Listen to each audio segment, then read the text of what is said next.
রওনা দিলাম কোয়েম্বাটুরের উদ্দেশ্যে। তো এবার ইচ্ছে ছিল যে শিবরাত্রি ওখানেই কাটাবো। তো মেয়ের আর আমার ভীষণ ওখানে যাওয়ার ইচ্ছা ছিল এবং প্রোগ্রাম দেখার ইচ্ছা ছিল। তো ওর বাবার তো একদমই ইচ্ছে ছিল না ওখানে যাওয়ার, কারণ রাত জায়গাটাগুলো খুব সমস্যা। তো কোয়েম্বাটুরে ঢুকছে গাড়ি, তো আমরা সকালবেলা যেদিন পৌঁছেছি সেদিন বিকেলবেলা আমরা ওই জায়গাটা একবার ঘুরতে গেছি আর কি, যে একবার জায়গাটা দেখে আসি, কারণ শিবরাত্রির দিন তো অতটা হবে না। তো এটা ধ্যানলিঙ্গমের ঢুকবার যে গেটটা তোমায় দেখালাম। আর এখানে তো ক্যাম্পাসে এর মধ্যে যেখানে আর কি জায়গাটা আদিযোগীর, সেখানে তো সমস্ত ব্যবস্থাপনা চলছে, চারদিকে টেন্ট করা, সমস্ত ভলেন্টিয়াররা সবসময় রেডি সাহায্য করার জন্য। কিন্তু মারাত্মক গরম ছিল, তার সাথে ধুলো, তো সেইটার একটা ভীষণ কষ্ট ছিল। তো কিন্তু এতটাই আবেগ ছিল, এতটাই ভালো লাগা ছিল, যার জন্য কষ্টটাকে কষ্ট মনে হয়নি। ভীষণ একটা উত্তেজনা কাজ করছিল যে অবশেষে পৌঁছেছি প্রোগ্রাম দেখতে এবং শিবরাত্রি ওখানে কাটাতে। ওম নমঃ শিবায়।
शिवोऽहं न च प्राणसंज्ञो न वै पञ्चवायु न वा सप्तधातुर्न वा पञ्चकोश न वा पाणिपादं न चोपस्थपायु चिदानन्दरूपा शिवोऽहं चिदानन्दरूपा शिवोऽहं चिदानन्दरूपा शिवोऽहं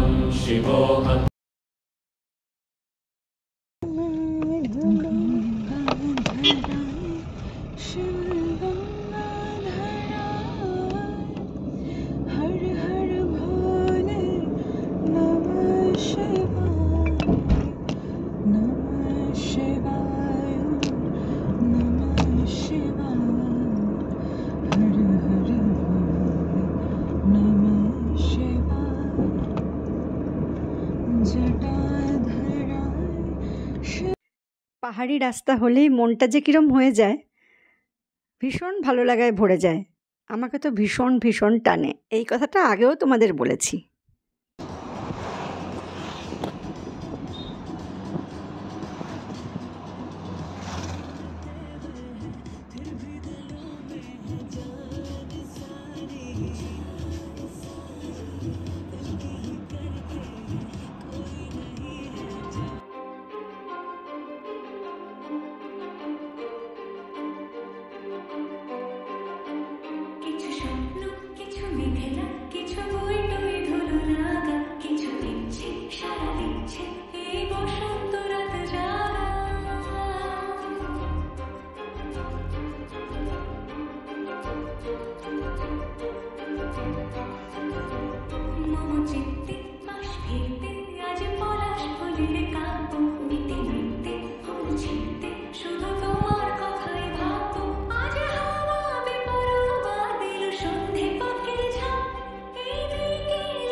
উটি থেকে ব্যাঙ্গালোর যাওয়ার পথে এবার আমরা বান্দিপুর টাইগার রিজার্ভ ফরেস্টে ঢুকছি। টাইগার দেখতে না পেলেও বাইসন দেখেছি, হাতি, ময়ূর, হরিণ, প্রচুর হরিণ দেখেছি।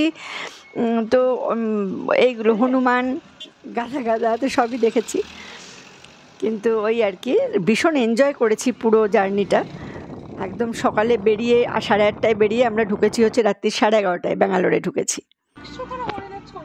আর আমি সমানে হরিণের ছবি তুলছি বলে বাবা আর মেয়ে মিলে আমার পেছনে লাগছে। কিছু বলার নেই আর, কিন্তু আমার ভাল লাগছে, আমি তুলছি, কিছু করারও নেই।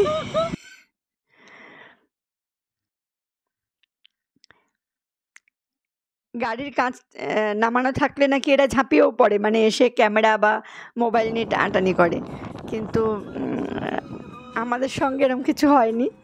তো আমি গাড়ির কাঁচ নামিয়েই গেছি। ভীষণ ভালো লেগেছে, এত সুন্দর। মানে গাছগুলো, অনেক গাছ শুকিয়ে গেছে, মানে পাতা ঝরে গেছে, তাতেও অপূর্ব একটা দৃশ্য। আর যাওয়ার পথে না অনেক অমলতাস ফুলের গাছ ওখানে আমি দেখেছি, কিন্তু গাড়ির গতির জন্য ঠিকভাবে মোবাইল ক্যামেরা ফোকাস করা হয়নি। আর আমি তো ইউটিউবের জন্য করছি বলে করিনি, তো যার জন্য ওই আর কি দেখেছি প্ল্যান করে, সবসময় ছবি নেওয়া হয়ে ওঠেনি আর কি।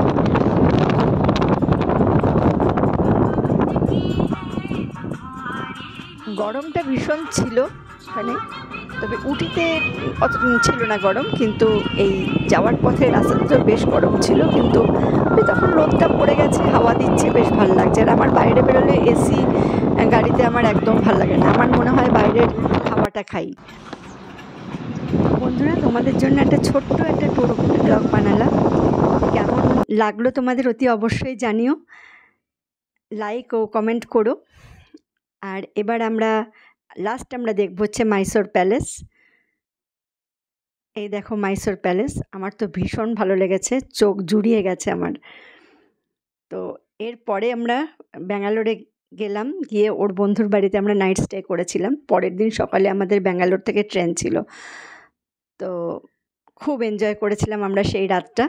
আর পরদিন সকাল 8:30টায় আমরা ট্রেনের উদ্দেশ্যে বেরিয়ে পড়েছিলাম।